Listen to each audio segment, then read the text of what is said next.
Shabbat Shalom a todos os irmãos. Hoje nós vamos estudar a paraxá de número 10 já. Paraxá de número 10 é a paraxá Miquetes, que corresponde a Gênesis 41, versículo 1, e vai até o capítulo 44, versículo 17. Essa paraxá, ela foca na vida do patriarca José, na vida desse personagem bíblico. Vai estar envolvida sobre os sonhos, que o faraó teve, e José foi lembrado pelos sonhos que ele já havia interpretado na prisão. O sonho do copeiro mor e do padeiro mor, e que os sonhos que ele havia interpretado haviam se cumprido perfeitamente. O faraó, então, tem dois sonhos, que, como o próprio José diz, era um mesmo sonho. Ele interpreta, o faraó fica impressionado com a sabedoria e com a habilidade que ele propôs para resolver o problema. E agora, uma pessoa que era um prisioneiro, ele havia passado 13 anos,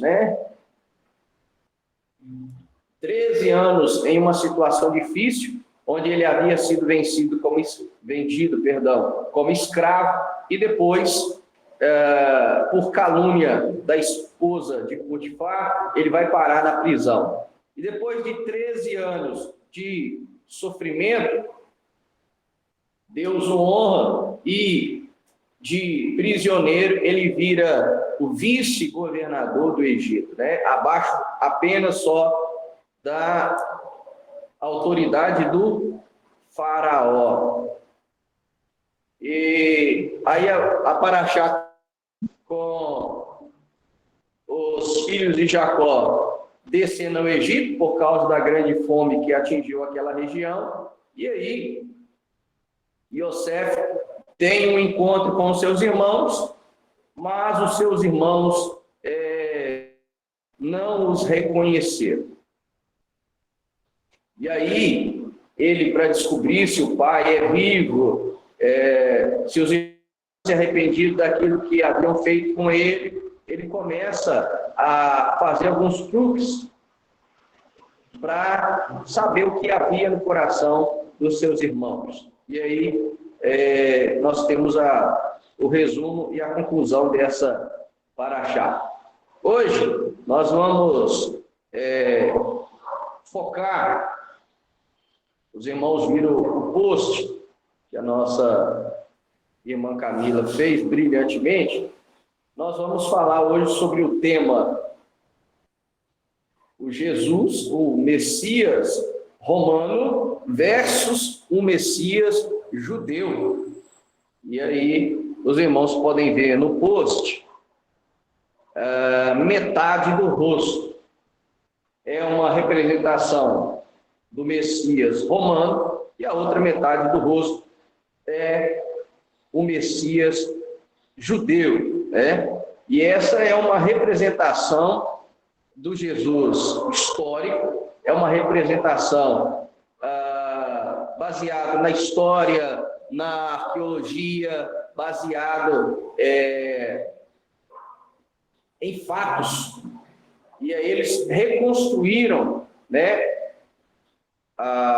o biotipo de um judeu que vivia na época ali do segundo templo, na época de Yeshua. E aí nós temos essa representação. Então, é totalmente diferente, a fisionomia do Jesus ou do Messias romano que nós temos hoje, principalmente quem trabalha com essa representação é a Igreja Católica, versus de fato, como que era um judeu da época de Jesus, que vivia ali na região de Israel, na região do templo.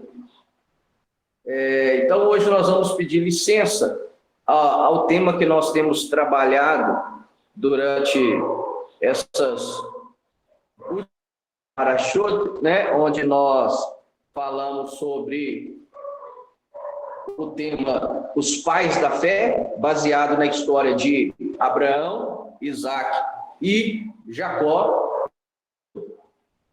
Nós vamos ministrar sobre o Messias romano versus o Messias judeu, porque essa paraxá é uma das parashot mais especiais, é uma das parashot que eu mais gosto de ministrar, porque nós podemos fazer esse paralelo, né, entre romano versus o Messias judeu, José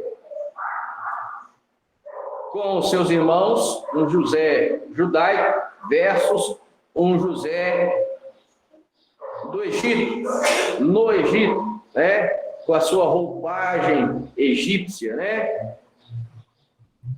Então, é muito importante isso. E para pegar como um texto base dessa ministração, eu queria convidar os irmãos para abrir suas Bíblias em Gênesis 42. Nós vamos ler o versículo 8. Gênesis 42, 8. Nós vamos pegar esse texto como base para o estudo de hoje, da paraxá Miquetes, que significa ao fim, né?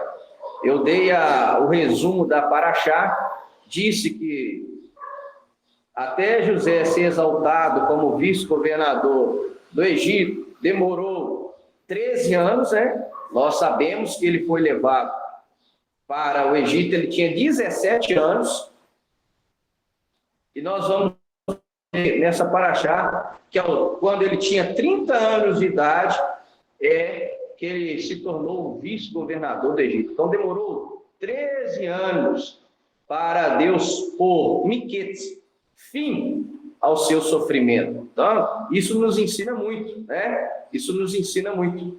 Não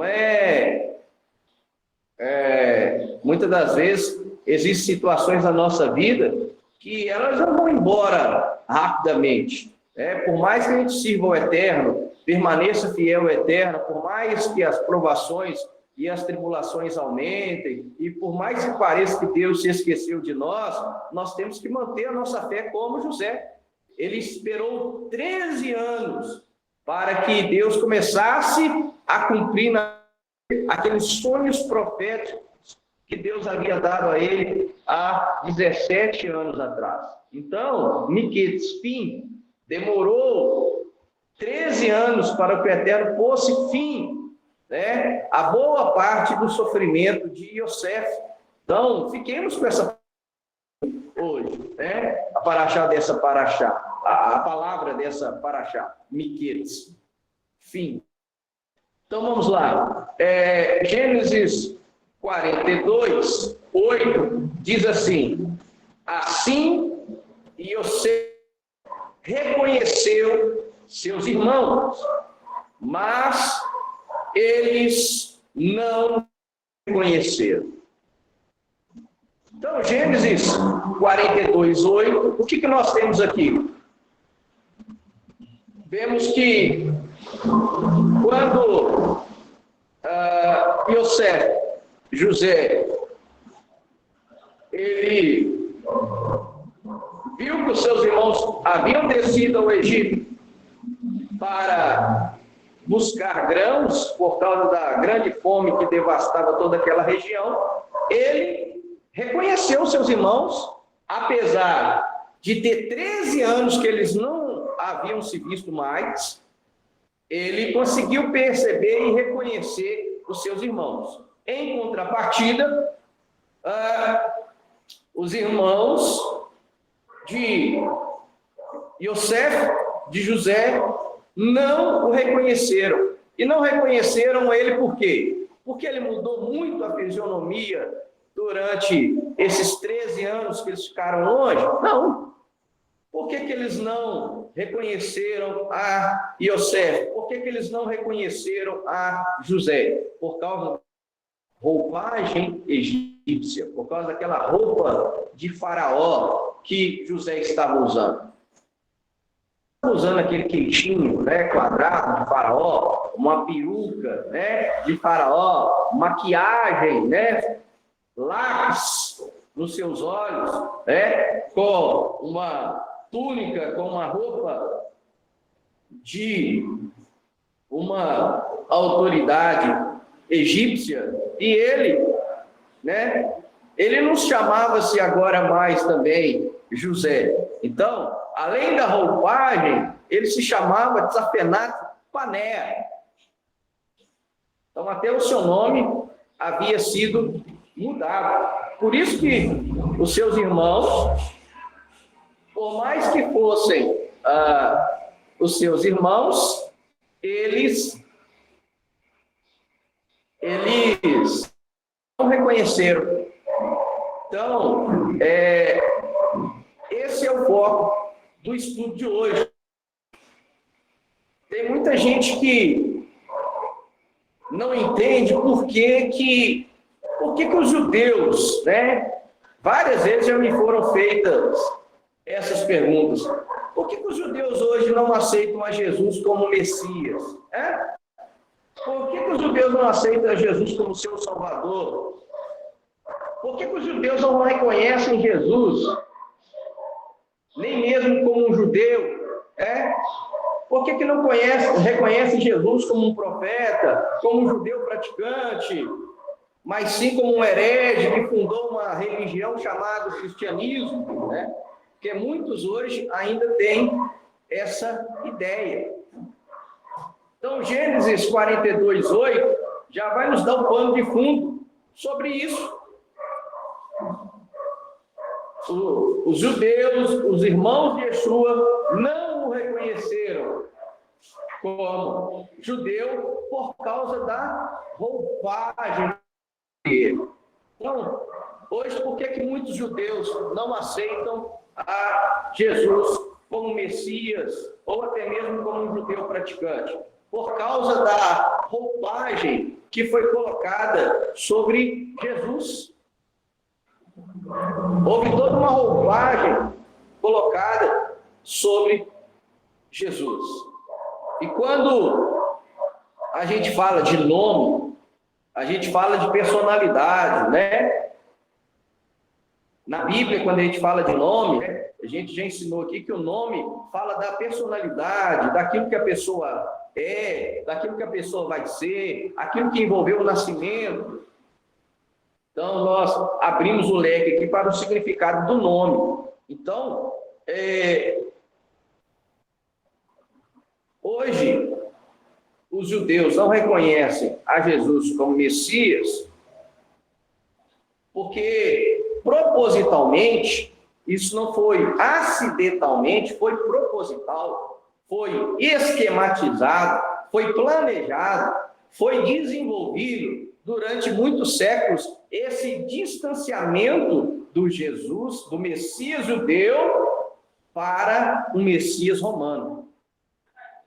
Então, isso aí começou já desde os primórdios, né? Após a morte dos primeiros apóstolos, já se introduziu no seio da igreja, né? Ali vários lobos, vários falsos profetas, vários anticristos que começaram a tirar a característica judaica, começaram a despir o Messias judeu e começaram a colocar roupagens romanas sobre o Messias. E aí, quando o judeu olha para a representação do Jesus que nós temos hoje, eles não conseguem enxergar, não conseguem reconhecer aquele personagem ali, aquela representação ali como um judeu, principalmente como um judeu da época de Cristo. Não consegue. vocês focarem aí no post, na imagem, olha só para você ver a discrepância entre um e o outro. O Messias romano, ele é afeminado. Já vamos rasgar o verbo, ele é afeminado. É um rosto de mulher com barba. É um rosto fino. É um rosto fino, é um rosto afeminado. Foi substituído os olhos castanho escuro, né? Os olhos escuros de um judeu, né? Do Oriente, para os olhos azuis, os olhos claros, né? Uma representação, primeiramente, daqueles que povoaram os países nórdicos, que foi aonde Roma começou, né, a evangelizar nos primórdios. E aí representaram a Jesus com o olho azul, um Jesus europeu, não um Jesus oriental, um Jesus do Oriente com seus olhos escuros, um Jesus branco, branco, europeu, afeminado. Em contrapartida, há um judeu do Oriente com a pele escura por causa da região. São pessoas mais morenas, já para a pele mais negra. Mas eu não posso pensaram assim, né? Muitos líderes da igreja. Eu não posso representar a Jesus como um judeu do Oriente Médio. Vamos colocar nele uma aparência romana. Então, coloco neles uma túnica vermelha, o vermelho representa Roma, né? Então, você vai ver, na maioria das vezes, a roupa de Jesus com a roupa vermelha para simbolizar Roma, né? Uma roupa romana, e um Jesus branco, europeu, dos olhos azuis, cabelos longos, loiro, totalmente incompatível com o biotipo do judeu da idade do Oriente Médio, da época de Yeshua. Então, totalmente discrepante, totalmente antagônico, totalmente distante daquilo que era para ser uma representação idêntica. Por que fizeram isso? Por que mexeram até na aparência de Jesus? Nós vamos dizer que não mexeu só na aparência. Mexeu no ensino.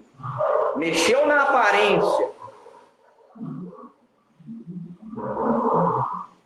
Para desvincular. O propósito foi desvincular, separar o Jesus judeu para um Jesus romano. Então, é sim para haver uma ruptura, uma separação mesmo do Jesus judeu para o Jesus romano. E aí, anote aí Gênesis 41, 35. Onde nós temos o nome de José no Egito. O faraó passou a chamar Yosef, não, muito judaico, Yosef, não, muito judaico, vamos mudar o nome. E aí, repito de novo, o nome fala de identidade, o nome fala de personalidade, o nome fala daquilo que ele vai ser, do propósito da sua existência. Não, o faraó passou a chamar Yosef com o nome de Safenat Panea. E deu-lhe como mulher Osnate, a filha de Potífera, sacerdote de On. Então, Yosef viajou por toda a terra do Egito. Então mudou o nome, Faraó mudou o nome de Yosef para Safenat Panea. Para o quê? para mudar mesmo a identidade. Eu vou dar um exemplo. Hoje, século 21, final aí de 2022, comece a usar o nome original de Jesus. Não, porque Yeshua é o meu Senhor, porque eu louvo a Yeshua, eu sirvo a Yeshua. Os próprios seguidores de Cristo vão falar: o quê?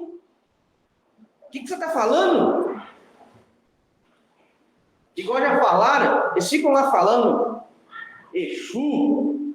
Não, Exu é do candomblé, meu amigo, meu irmão. É Yeshua. Ah, eu não sei, Exu, Yeshua, para mim é a mesma coisa. Não, Yeshua é o nome verdadeiro. É o nome original do Messias judeu. Não, é Jesus, na minha Bíblia está Jesus e ponto final. É porque eles traduziram o nome. Não foi nenhuma transliteração. Nenhuma transliteração.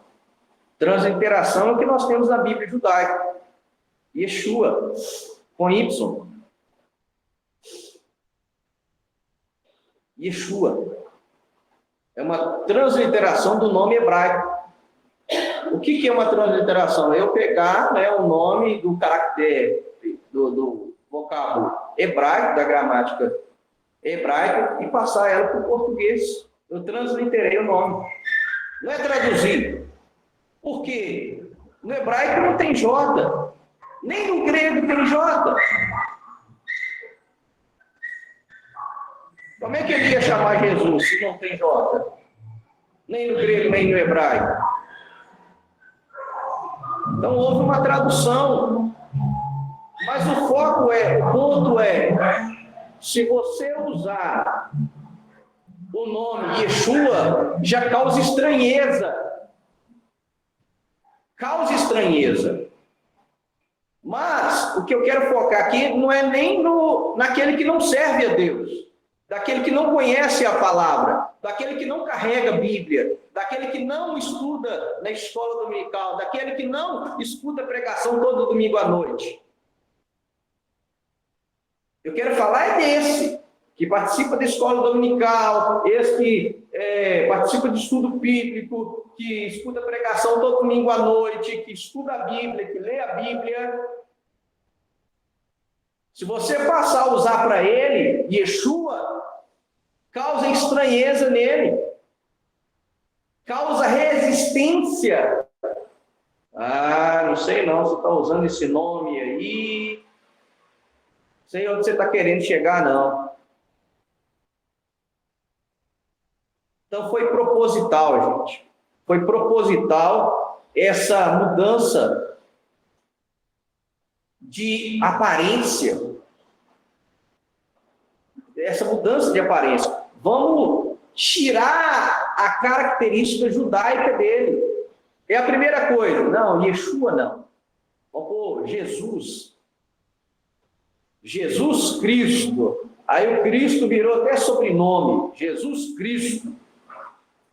Onde Cristo, ou Christus, do grego, né, significa ungido. Jesus ungido, né? Jesus o Messias. Ou, em hebraico, né, Hamashia, né, o Messias, o Machia, ungido. Mostrando que ele era ungido. Que ungido? O Messias. Quem é o Messias? É o prometido na palavra de Deus, nas profecias dos profetas, que viria para salvar o mundo. Aí virou Jesus, seu sobrenome, Cristo. Então, houve um distanciamento do Jesus, do Messias judaico, para um Messias mais romântico, né? O Messias romano. O Messias judeu, que era sanguíneo, que derrubava mesas de cambistas, que fazia o chicote, que metia no lombo, né, de mercadores que faziam da casa de Deus comércio. Não vão apagar esse Messias sanguinário, esse Messias colérico, né? Vamos colocar ele mais hippie, né? Paz e amor, né? É um Messias paz e amor, só prega paz e amor. Então mudaram o seu ensino, mudaram a sua estética, dificultaram o seu nome. Hoje é muito difícil. Hoje, raramente, você vai ver uma música aí de cantores cristãos, né, usando o seu nome Yeshua. É muito difícil você ver. Então, foi proposital essa mudança, né? Outro texto que eu gosto muito, e peço para que você tome nota, é Gênesis 41, versículo 14.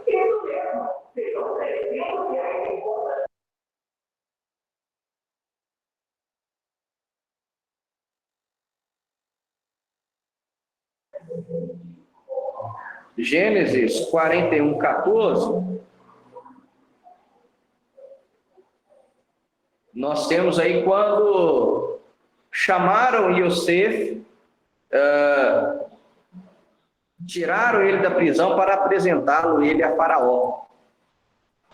Então, o Faraó chamou Yosef e eles o trouxeram rapidamente da prisão. Ele fez a barba, ou seja, tirou a barba. Uma característica já do povo de Abraão. Trocou de roupa e apresentou-se ao Faraó. Então, mudou completamente a José, né? Nós estamos vendo aqui a transformação dele, né? Vimos à frente a mudança do nome de Yosef para Safenat-Paneah. Vimos aqui que tirou-se a sua barba, tirou-se a sua roupa e para que apresentasse ele ao Faraó. Então, hoje, mudaram a aparência de Yeshua, mudaram o seu nome para poder apresentá-lo, né, para os povos, não o Messias judeu, mas o Messias romano, né? Mudaram as suas roupas. Quando um judeu olha para a representação do Jesus que nós temos hoje, com aquela túnica vermelha, vermelho para o judeu é o quê? Edom, é Esaú, é Esaú. Ele não vê Jacó, ele vê Edom, ele vê Esaú, vê aquela roupa vermelha. Não vê um Jesus usando o quê? Um talite, o chalé de oração. Não vê um Jesus usando o quê? O tzitzit, que várias vezes vai aparecer nos evangelhos. Várias pessoas foram curadas ao tocar o tzitzit, a franja, né? Os tradutores colocaram o quê? Como franja, de propósito. De propósito, para quê? Vamos colocar a ponta da roupa. Lembra da mulher do fluxo de sangue? Tocou na orla, né? Traduziram isso, na orla das suas vestes. Não, ela tocou no tzitzit. Não somente ela, mas vários judeus recebiam a cura através de Yeshua por tocar no tzitzit. Por tocar no tzitzit. E aí vamos lá. Mateus, capítulo 9, versículo 20.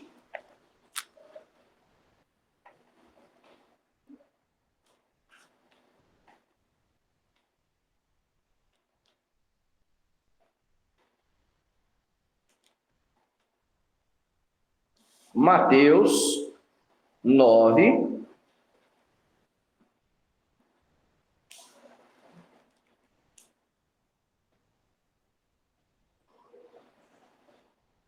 versículo 20.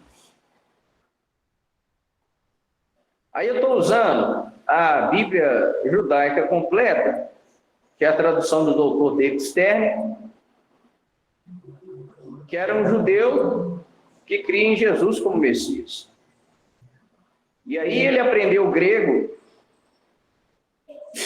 para fazer uma tradução da Bíblia. Porque ele viu que a tradução que nós tínhamos hoje, ela não procurava resgatar a judaicidade do Messias. Pelo contrário, o propósito é ocultar o Messias judeu, para ressaltar e para transparecer um Jesus romano. Então vamos lá, Mateus 9, 20. Uma mulher que sofria de hemorragia, havia 12 anos, chegou por trás dele e tocou a tzitzit do seu manto. Nas outras versões, quem tem uma versão em João Ferreira de Almeida? E uma mulher, durante 12 anos,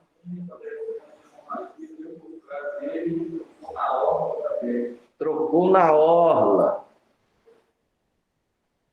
Muito Aqui bem. para nós tá borda. Borda. Então, nós já ensinamos sobre esse tema.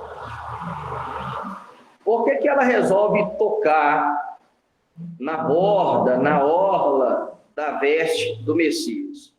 Porque havia uma profecia de Malaquias que o Messias, ele traria salvação na ponta das suas vestes.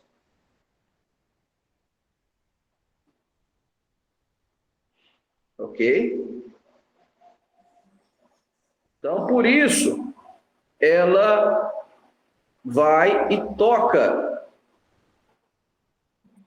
o tzitzit de Yeshua, falando, olha, existe uma profecia. E o tzitzit do judeu, por que a mulher do fluxo de sangue e vários outros judeus tocavam no tzitzit? Porque o tzitzit representava a autoridade daquela pessoa. Ou seja, quando aquelas pessoas tocavam no tzitzit de Yeshua, eles estavam reconhecendo que ele tinha autoridade, que ele tinha poder para fazer aquilo que elas precisavam, que era o quê? De ter cura das suas enfermidades, baseado, na profecia de Malaquias, que ele traria salvação na ponta das suas vestes, ou no seu tzitzit.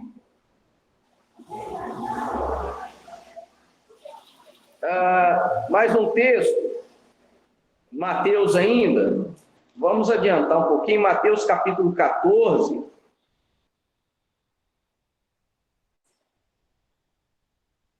versículo 36, olha só que interessante.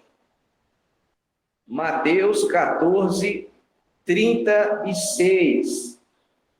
O último versículo aí do capítulo 14 de Mateus. O que diz? Suplicavam-lhe que os doentes apenas pudessem tocar na tzitzit do seu manto. E todos os que tocaram nela foram curados. Ou seja, era só tocar no tzitzit. Mas por que a tradução não traz tzitzit? Propósito. De propósito. Vamos tirar essa roupagem judaica. Vamos tirar essa roupagem judaica do Messias. Não vamos mostrar esse Messias judeu. Vamos mostrar um Messias romano, com a túnica vermelha, com a túnica romana. E aí, quando o judeu bate o olho, ué, cadê o Messias? Falaram que aqui dentro ia ver uma imagem, uma representação do Messias. Estou vendo esse homem loiro, cabeludo, com os olhos azuis, com roupa vermelha. Não consigo ver. Malaquias? Deixa eu pegar aqui, que eu não... Acho que eu não tenho anotado ela aqui, não. É na mesma... Deixa eu pegar aqui, Malaquias.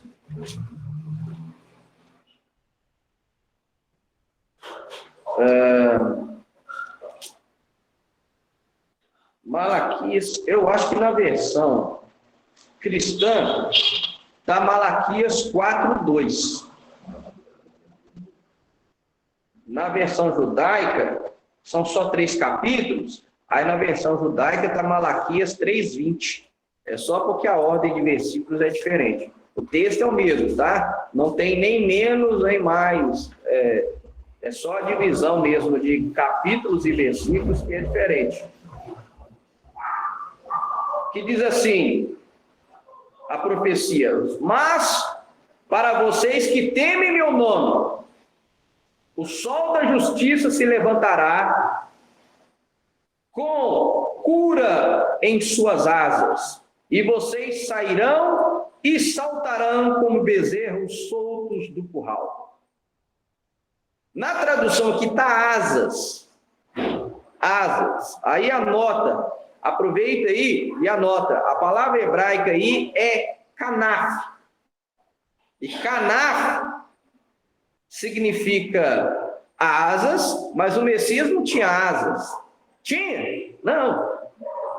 O sol da justiça se levantará trazendo cura em suas asas, né? Sol também não tem asa.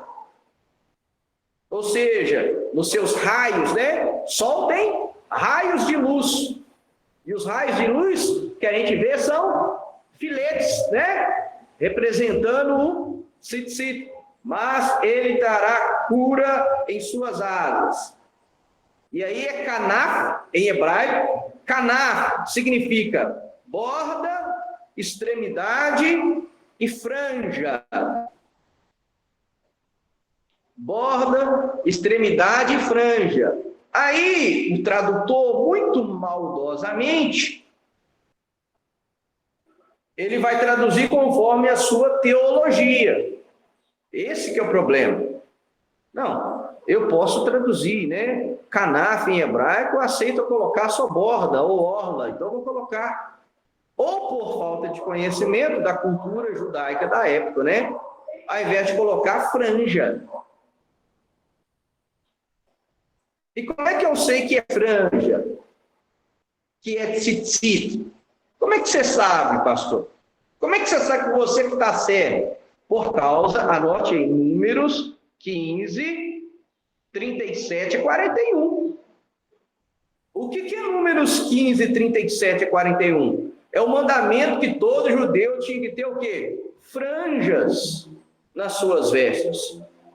Você acha que Jesus, como Messias, ele não ia ter franja? Como qualquer judeu da sua época? Tanto que ele critica a franja, o tzitzit de alguns fariseus, dizendo: ó, vocês alongam para serem vistos.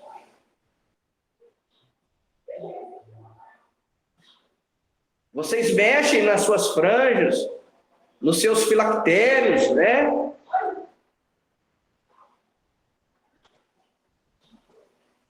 Então a gente vê, por esse texto do Evangelho, que os judeus da época usavam filactérios, que é o tefilim, aquelas fitas de couro que o judeu coloca no braço e coloca caixinha na mão e na testa. Já na época de Cristo eles usavam. E o tzitzit.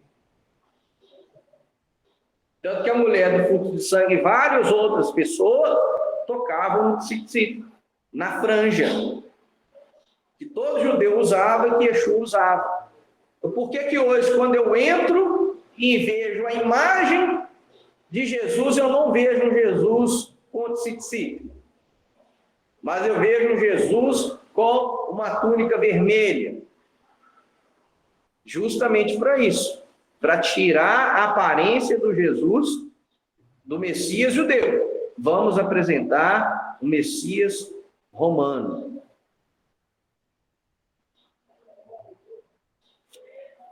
Eu disse que mudaram o seu nome, né? Gênesis 41, 45, você anotou. Agora vamos em Mateus.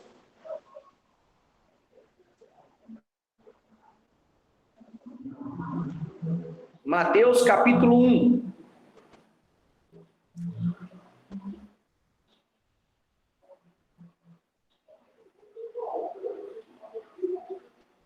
Vamos ler, para a gente contextualizar, versículo 20 e versículo 21. Mateus 1, 20 e 21.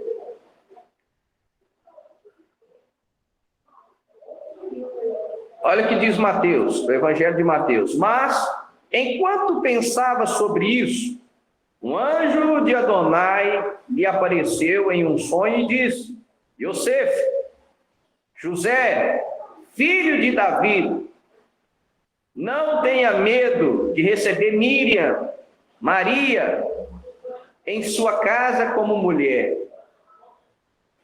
pois o que foi gerado nela procede do Ruach HaKodesh, procede do Espírito Santo. Versículo 21. Ela dará à luz um filho, e você lhe chamará Yeshua, que significa Adonai salva, porque ele salvará seu povo dos pecados dele. Foco no versículo 21. Você deve chamá-lo Yeshua.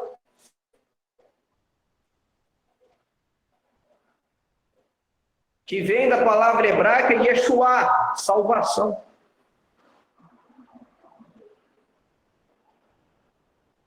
Yeshua significa Adonai salva, o Senhor salva. E Jesus, o que significa? Nada. Nada. Porque não é o nome original.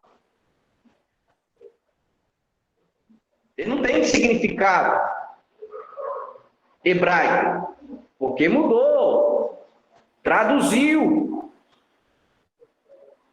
Yeshua sim significa o Senhor salva. Mas Yeshua é muito judaico. Vamos colocar Jesus. Vamos pôr um Jesus mais romano, Messias romano, não o Messias judeu.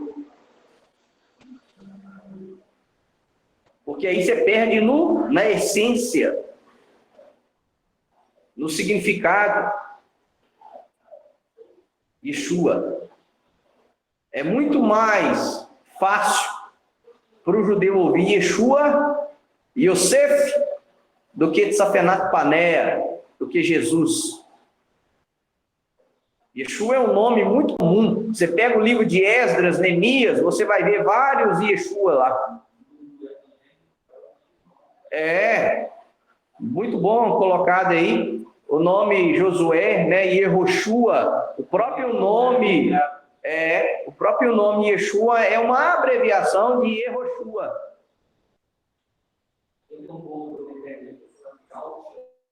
Ah, isso aí é papagaiado. Isso aí é papagaiado. Porque você vai para a própria arqueologia, tem achados arqueológicos lá que acharam a sinagoga, e no chão da sinagoga escrito lá, Yeshua, pronto. Então, contra fatos não tem argumentação. Então, o anjo do Senhor pediu a Yosef para colocar o nome dele de Yeshua, de propósito, vai colocar Yeshua, ele vai ser chamado Yeshua. Por quê? Qual que é o significado? Lembra que o nome fala daquilo que a pessoa vai fazer, daquilo que ela vai ser? O versículo continua. Por que ele vai chamar Yeshua? Porque ele salvará seu povo dos pecados dele. Por causa disso.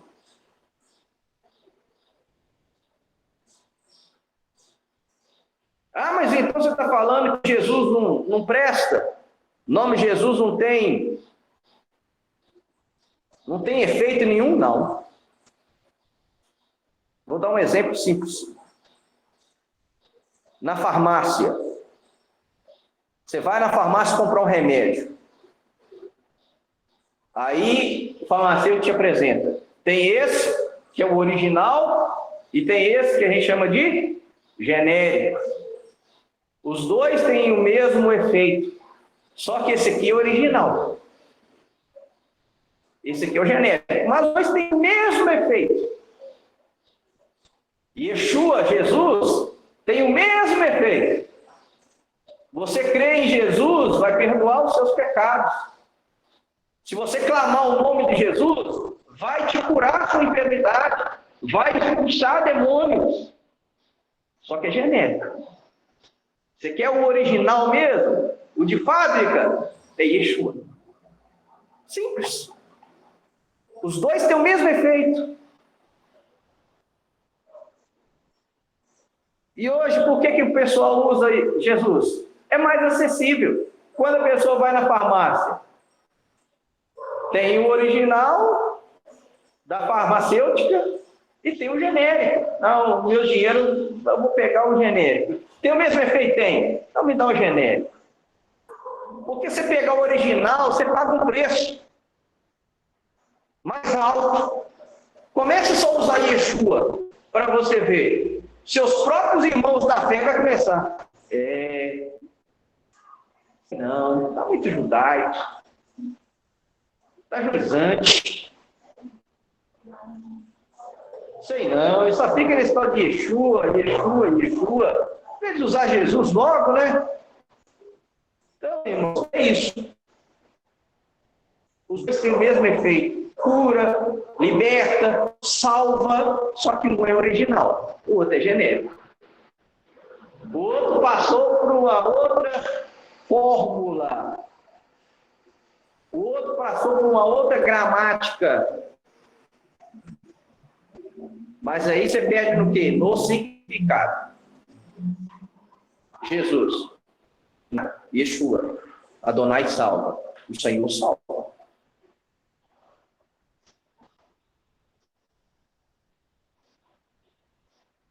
Mudaram a sua língua, né? De José.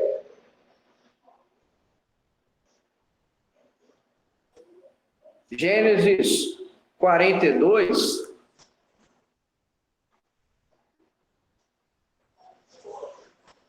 Gênesis 42, 23.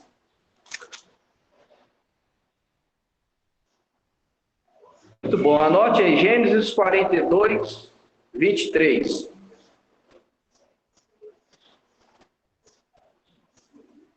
Falando de Yosef com seus irmãos. Eles não tinham ideia de que Yosef os entendia, pois havia um intérprete presente para fazer a tradução.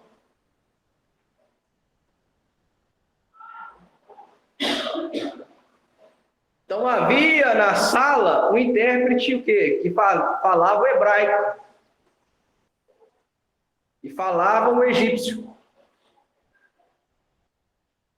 Então, Yosef falava em egípcio, aí o tradutor traduzia em hebraico para os irmãos de José. E o inverso também. Quando os irmãos de José falavam, se dirigiam a Tapenat-Pané, eles falavam em hebraico, e aí vinha o tradutor e traduzia para Safenat Paneia em egípcio. Ah, tá, sim, estou entendendo. E aí eles falavam em hebraico entre si, só que eles não sabiam que Safenat Paneia era Yosef. E Yosef entendia tudo que eles estavam falando em hebraico entre eles.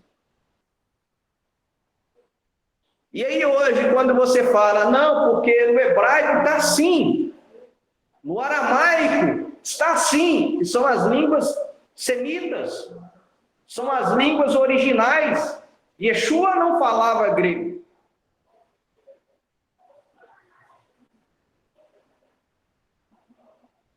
Ou pode ser que até falava, porque ele era uma mente brilhante.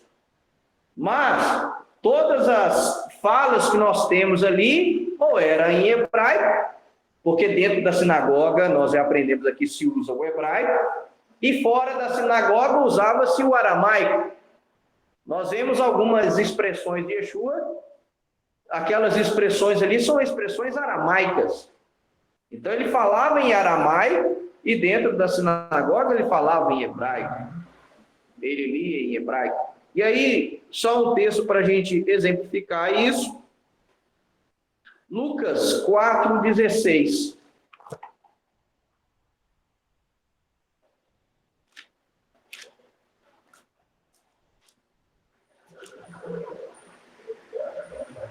Diz assim, foi a Nazaré, onde havia sido criado, e no Shabat se dirigiu à sinagoga como de costume. Levantou-se para ler. E foi, 17, e foi-lhe dado o rolo do profeta Eshaiahu, Isaías. Abriu o rolo e encontrou o lugar onde está escrito. Então Yeshua ia à sinagoga, era costume dele ir à sinagoga, que dia? No Shabat, conforme o quê? O seu costume.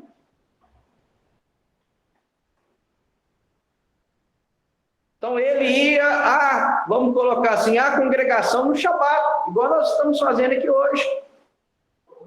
Lucas 4, 16 e 17. Ele ia ao Shabat, ele estudava a Torá, a Haftará. O que ele está lendo aqui é a Haftará, a conclusão, o texto dos profetas. O texto dos profetas, aqui dá uma conclusão de uma paraxá.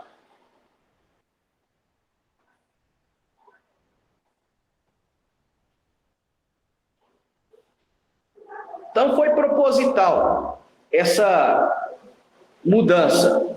Se você me pergunta por que eles mudaram a fisionomia de Jesus, por que mudaram a roupagem, por que mexeram no nome, sim, é para que houvesse uma ruptura, uma separação entre o Messias judeu de Yeshua. E aí quando você faz uma ruptura do Messias judeu Yeshua, aí você vai ter um Jesus, Messias romano, com a roupagem romano, cabelos compridos como de mulher, louro, do olho azul, branquinho, com o rostinho fininho, afeminado, com uma roupa vermelha de Roma. E aí, quando o judeu olha para aquilo, não consegue ver o Messias judeu. Igual Yosef estava transvestido de Safenat Paneia e os seus irmãos não conseguiram ver nele Yosef, porque mudou demais, mudou muito.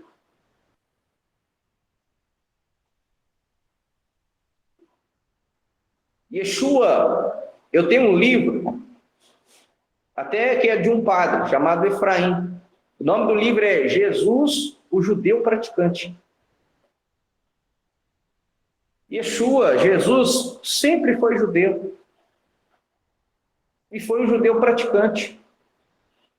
Ele seguia os mandamentos e seguia as tradições.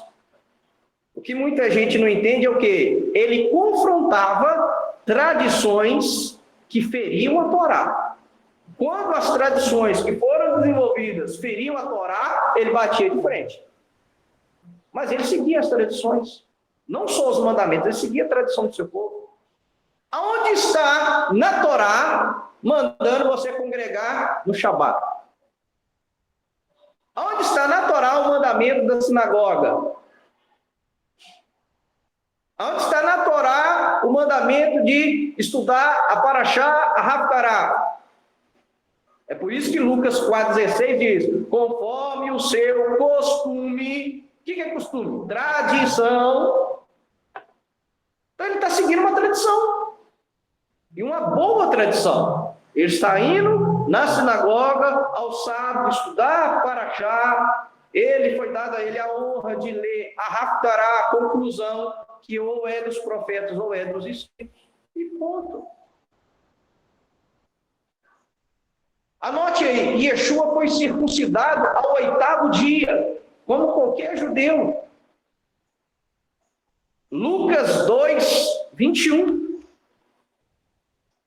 Olha só, Lucas 2, 21. No 8º dia, data da realização da Brit Milá, da circuncisão, foi-lhe dado o nome Yeshua, usado pelo anjo para chamá-lo antes de sua concepção. Então ele foi circuncidado no 8º dia. E sabe quando que um menino ganha o nome? Na circuncisão. Por isso que a gente esconde o nome. Até nascer.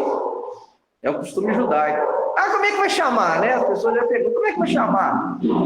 Não, depois que nascer. Então é um costume judaico até hoje. E para o menino, só no 8º dia, na circuncisão dele, que é dado o nome dele, aí toda a comunidade, toda a congregação fica conhecendo o nome do menino. Então Yeshua, ele ganhou o nome de Yeshua propriamente dito no dia da sua Brit Milá, no dia da sua circuncisão. Yeshua, como um judeu, ele foi circuncidado no 8º dia. Houve um outro mandamento, uma outra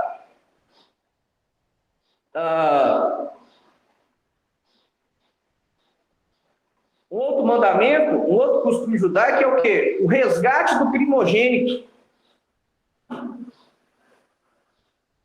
Lucas 2 ainda, 22 e 23. Coloque aí, resgate do primogênito. Lucas 2, 22 e 23.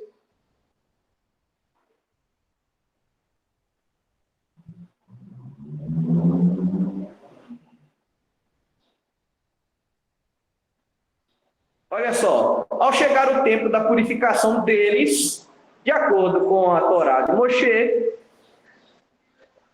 Yosef e Miriam o levaram a Jerusalém para apresentá-lo a Adonai. Como está escrito na Torá de Adonai, todo primogênito do sexo masculino deve ser consagrado a Adonai. E também para oferecer o sacrifício de um par de rolinhas ou 2 pombinhos, de acordo com a Torá de Adonai.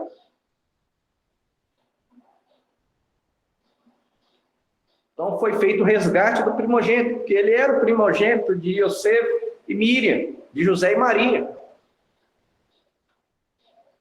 Eu coloquei aqui, muito provável naquela época já havia o Bar Mitzvah, que é a cerimônia de maioridade. Para o menino aos 13 anos, a menina é aos 12 anos. Mas nós temos algo bem semelhante ao que é o Bar Mitzvah hoje, no Evangelho. O que é o Bar Mitzvah hoje? Bar Mitzvah significa filho do mandamento. É quando o menino adquire 13 anos, que é a maioridade espiritual. E aí ele passa a ser responsável pelos seus atos. E aí o que é dado a ele? Para ler o rolo em hebraico da sua paraxá do nascimento, da sua porção do nascimento. E ali ele lê e explana. E aí ele mostra ter conhecimento que das suas raízes judaicas. Onde que nós vemos isso? Lucas capítulo 2, versículo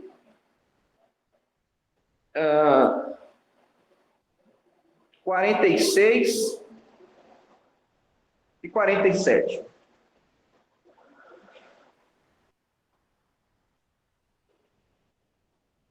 Então vamos ler só o 41 para a gente contextualizar, e depois a gente lê o 46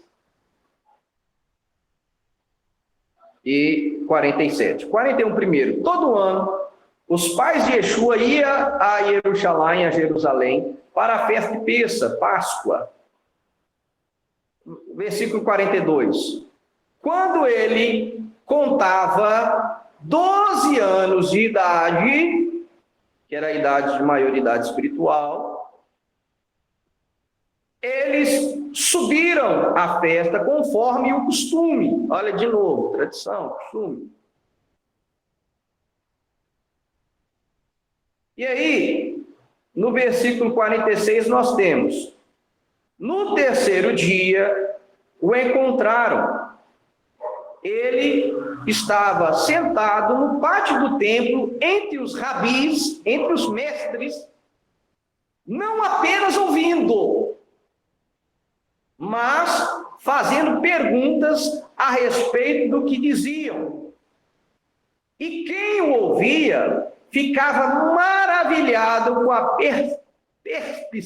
perspicácia de suas respostas.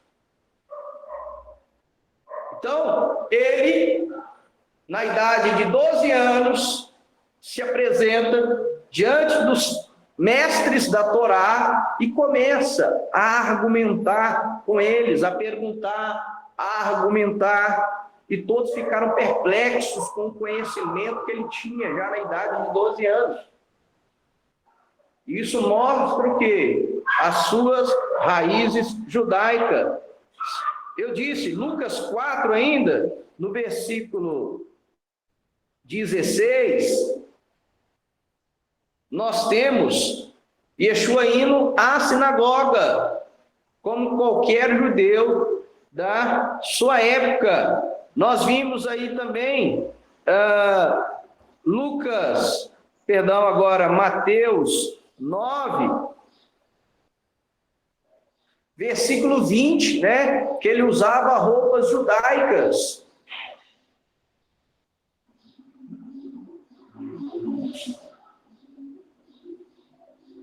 Nós temos também Yeshua celebrando as festas bíblicas. E aí você pode anotar João capítulo 2, versículo 13. João capítulo 7, versículo 10, versículo 37. Yeshua celebrando as festas.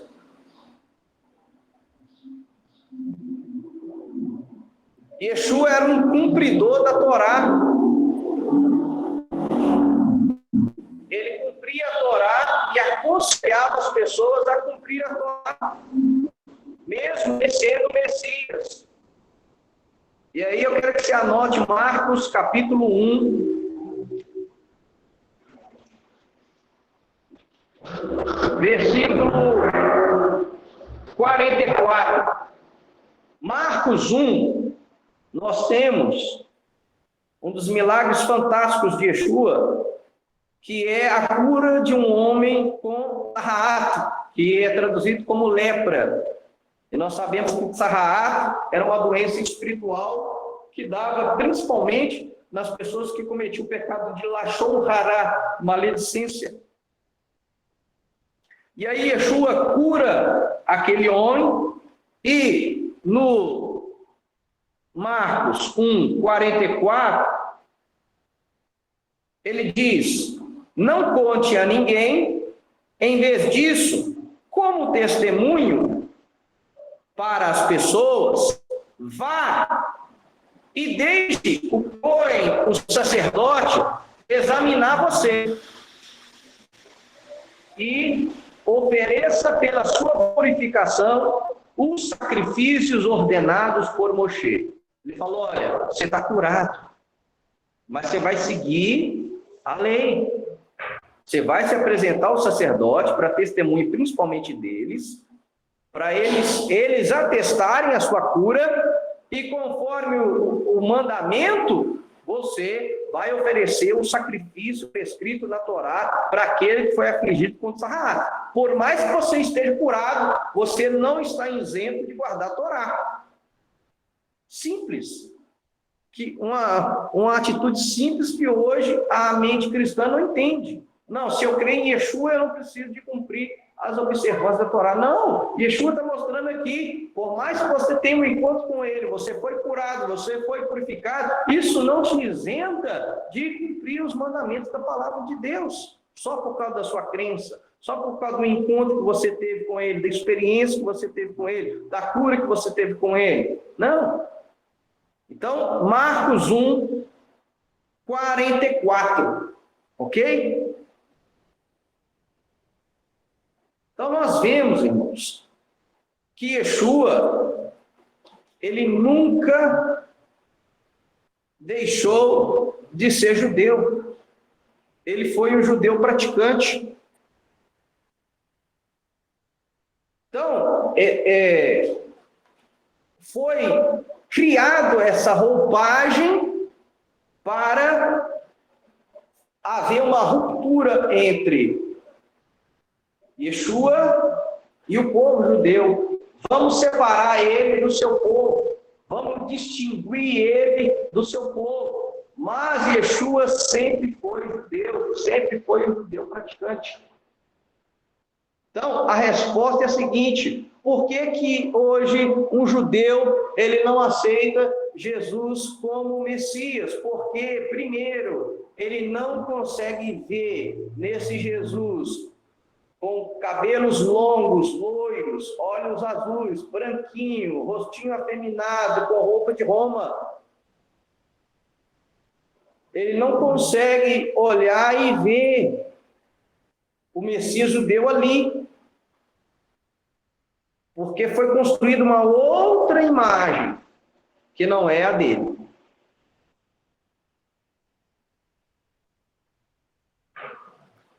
Nós aprendemos também, muito interessante, que, por que é interessante também nós estudarmos a vida de Yosef? Isso é um ponto importante. Na paraxá passada, eu dei uma pincelada, que na crença judaica, existe dois Messias. Né? Existe o Messias Ben Yosef, Messias filho de José, e tem o Messias Ben Davi, o Messias filho de Davi. E aí há uma distinção dentro do judaísmo hoje sobre os dois Messias.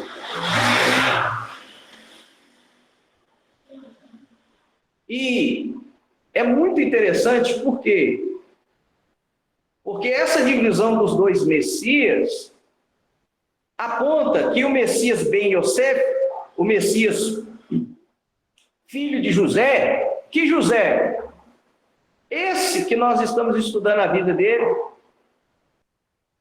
e aí vai cair na palavra filho, Ben, que nós temos aprendido aqui vários Shabbatot, vários sábados, que é o quê? Filho, literalmente, em hebraico, Ben, significa filho, né? Significa descendente e significa o quê? Tendo a característica de.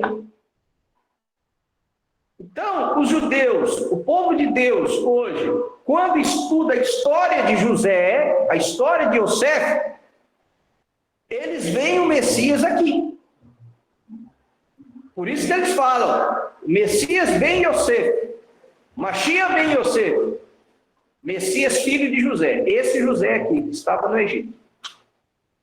E aí, eles pegam algumas profecias dos profetas e aplicam. Não, essas profecias aqui é do Messias Ben Yosef.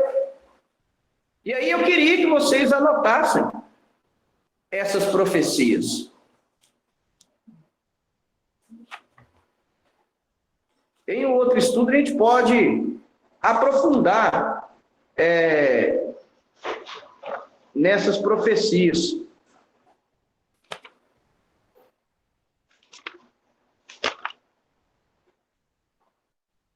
Zacarias 9, em especial versículo 9.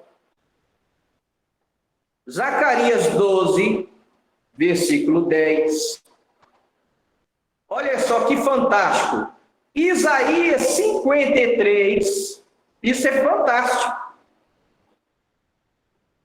Obadias, versículo 18. Essas profecias são aplicadas a Machia ben Yosef, Messias filho de José. E para nós, irmãos, como diz o apóstolo Paulo, e para nós que temos a mente de Cristo, a gente sabe que não são dois Messias. Não existe dois Messias. Existe um Messias, mas duas vindas. Yeshua, na sua primeira vinda, ele cumpriu quem? Qual dos dois Messias? O Messias guerreiro? O Messias que veio libertar os judeus dos grilhões do Império Romano? E havia essa ânsia nos judeus, não existia? É agora, né? Atos, capítulo 1, é agora que o Senhor vai fazer cumprir aí, nos livrar de restaurar a sorte de Jerusalém. Alguns discípulos abandonaram Jesus porque ficaram frustrados. Entre eles, Judas. Acredito. Por quê? Porque eles não queriam o Machia ben Yosef. O que é o Machia ben Yosef? É o Messias sofredor, Isaías 53. Eles queriam Machia ben Davi, aquele que pega em armas, aquele que pega em espada, aquele que guerreia, aquele que liberta Israel. Ah lá, os macabeus, era esse que ele queria. Era esse que eles queriam. Tanto um discípulo de Yeshua está lá, Zelote. Quem que eram os zelotas? É aqueles que pegavam em armas e faziam montinhos e guerreavam contra os romanos. Então, Yeshua teve um discípulo aí. Um zelota. Então, não são dois Messias para nós. São duas vindas. Na primeira vinda, Yeshua cumpriu quem? Machia ben Yosef. O Messias sofredor. O Messias filho de José. E na sua segunda vinda? Ah, meu amigo. Na segunda vinda de Cristo, aí ele não vai vir humilde, como diz Zacarias 9, montado sobre o jumentinho. Porque na Zacarias 9, quando vem essa profecia, que o Messias virá montado sobre o jumentinho, ele fala, não, esse aqui é o Messias, vem Yosef. Messias simples. Porque o Machia ben Davi vai vir montado sobre um cavalo branco. E vai vir para guerrear, e vai vir para destruir o anticristo e o seu império, o anticristo e os seus exércitos, e vai vir para reinar, e com vara de ferro ele vai reger as nações, diz a profecia. E ele reina a partir de Jerusalém como seu pai Davi. E reina sobre todo mundo e implanta o reino de Deus, o Malhut Hashamai. Então, não são dois Messias, são duas vindas. É por isso que Yohanan, né? João Batista, quando batizou ele, o que ele diz? Eis aí o Cordeiro de Deus, que tira o pecado do mundo. Eu não sou digno de desatar as suas sandálias. E aí depois, quando João foi preso, ele manda uns discípulos dele perguntar assim, é você o Messias ou a gente deve esperar outro? Eu trocaria essa pergunta, que tipo de Messias que você é? É o Messias ben Yosef ou é o Messias ben Davi? E aí, Yeshua cura várias pessoas e fala coisas assim: agora vai e conta aquilo que vocês estão vendo. Os paralíticos estão andando, os cegos estão enxergando, os mudos estão falando, e o evangelho está sendo anunciado aos pobres. Vai. Não tem nada de espada, de guerra, de macabeu, não. Aí, João lá na prisão, então ele veio na roupagem de Mashiach ben Yosef, Messias, filho de José. E aí, para a gente finalizar, por que quando os rabinos, o povo de Deus, os sábios do povo de Deus, quando estudam a história de José, eles falam que o Messias é o filho de José? Para nós vai fazer muito sentido. Muito, muito, muito. Lembra na paraxá passada que a paraxá começa dizendo: eis a genealogia, a história de Jacó. Quando José tinha 17 anos, parará. E está dizendo que ao olhar para a vida, para a história de José, aconteceu na vida de José aquilo que tinha acontecido na vida de Jacó. Aquilo que aconteceu na vida de José é um tipo daquilo que vai acontecer na vida do Messias. E aí, para nós, faz muito mais sentido do que para a cultura judaica. As semelhanças são gritantes. São gritantes. O que acontece? Se você quiser anotar, está aí, ó.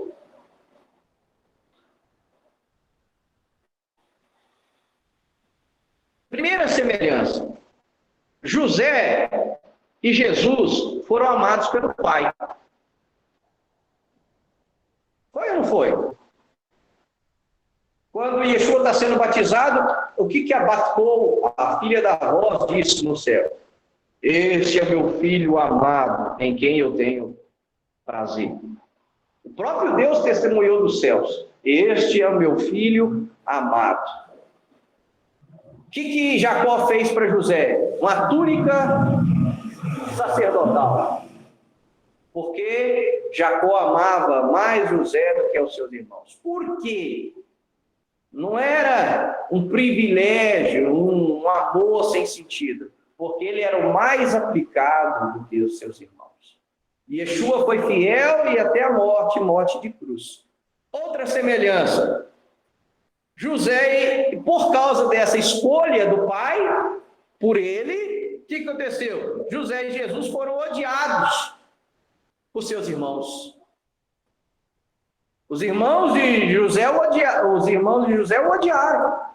Por quê? Porque ele era preferido do pai, porque ele queria fazer a vontade do pai, ele queria obedecer o pai, e os irmãos tinham desvios morais. A verdade era essa, por isso eles odiavam. E aí, esse ódio dos irmãos de José fez o quê? Que eles o traíssem. Jogaram ele no poço e venderam ele, entregaram eles ao quê? A vendedores de escravos. Pegaram a Yeshua, o que fizeram com ele? Entregaram ele aos romanos. Para quê? Para ser morto pelos romanos. O mesmo que aconteceu com José, aconteceu com Jesus. Outra coisa, o que há de semelhante nos dois? Os dois foram vendidos por quanto? 30 moedas. Os dois. José foi vendido a 30 moedas, Yeshua foi vendido a 30 moedas por Judas.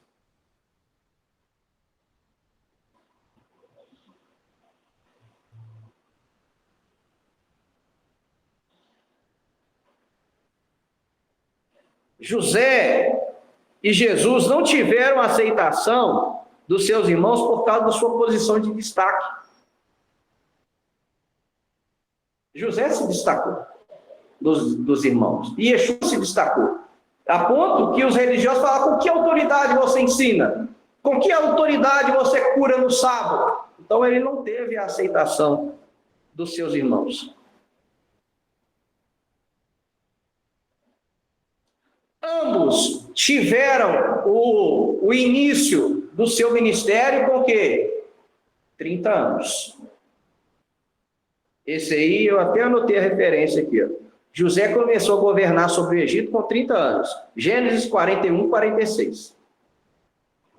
Yeshua começou o seu ministério com quase 30 anos. Lucas 3, 23. Ambos eram cheios do Espírito Santo. Gênesis 41, 38. Aproveitar que eu estou aqui em Gênesis.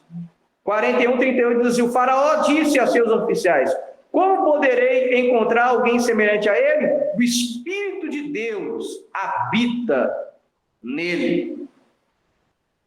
E aí, Lucas 4, versículo 1.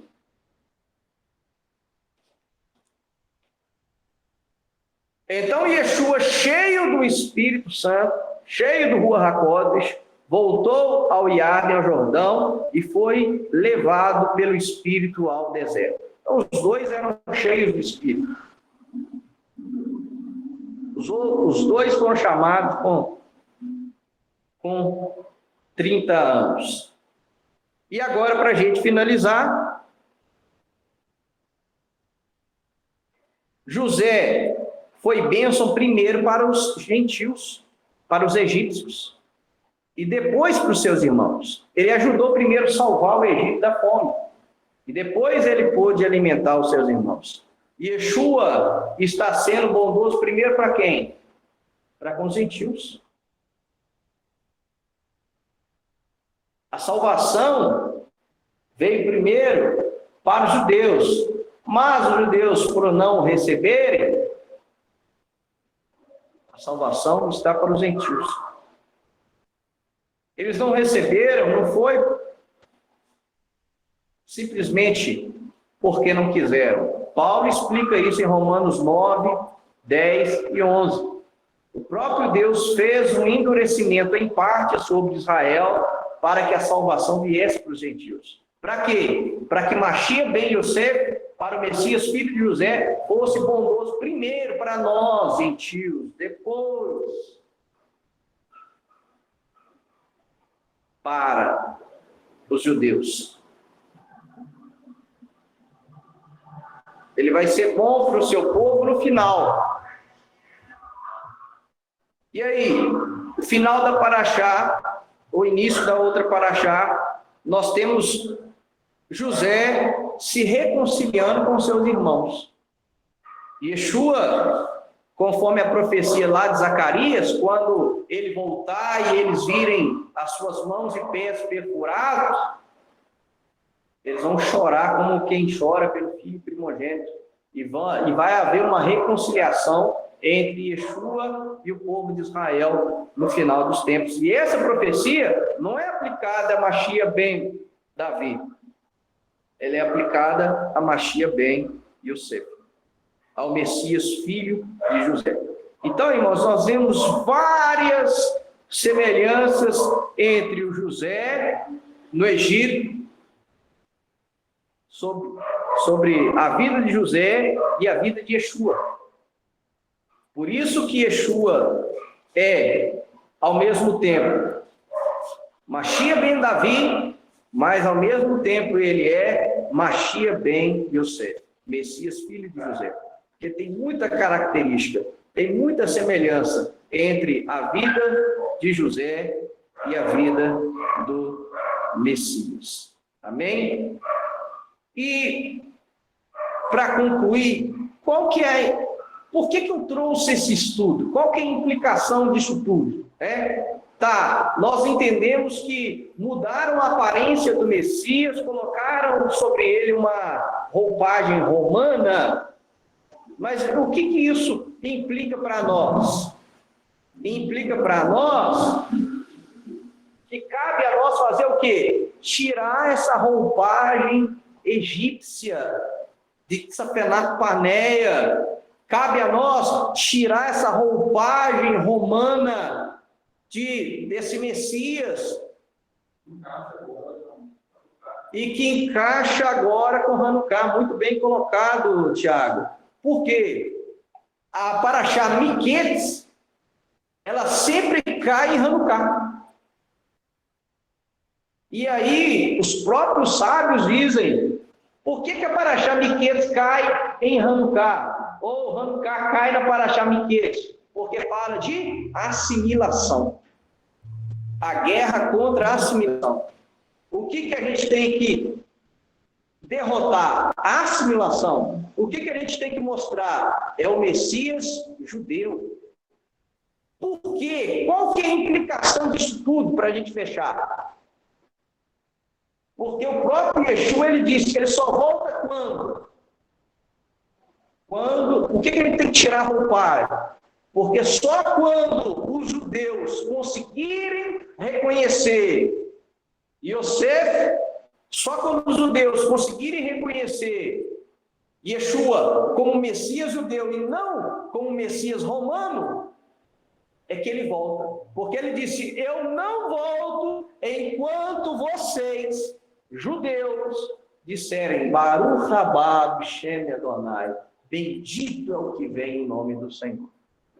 E o povo de Israel só vai reconhecer como Messias quando ele tirar a roupagem romana e colocar de volta nele as roupas judaicas.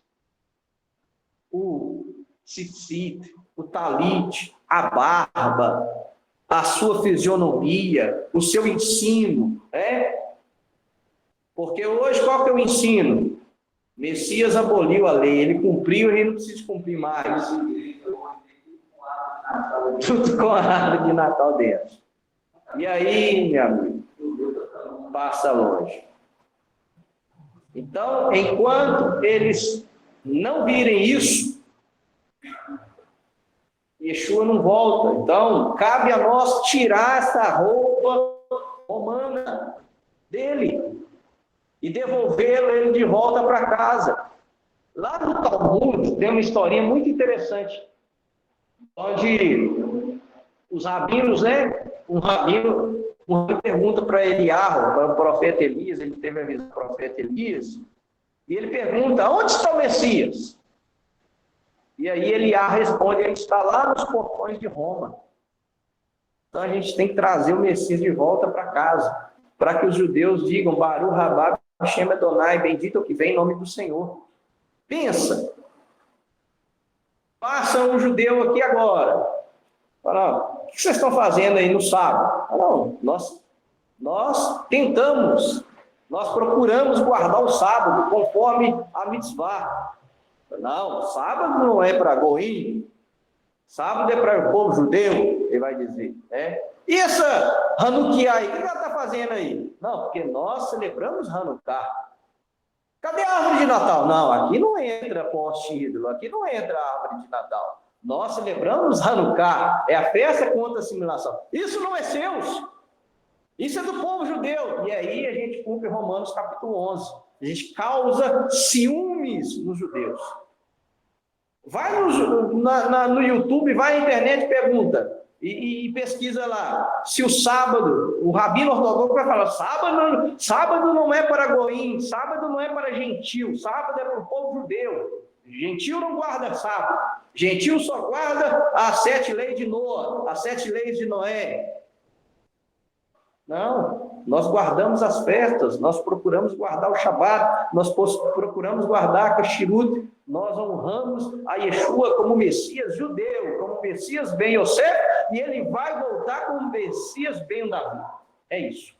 Então, esse estudo, irmãos, é para nos incentivar a continuar a tirar essa roupagem romana do Messias judeu, porque ele nunca foi romano, ele sempre foi judeu. Amém? Então, Shabbat Shalom a todos os irmãos.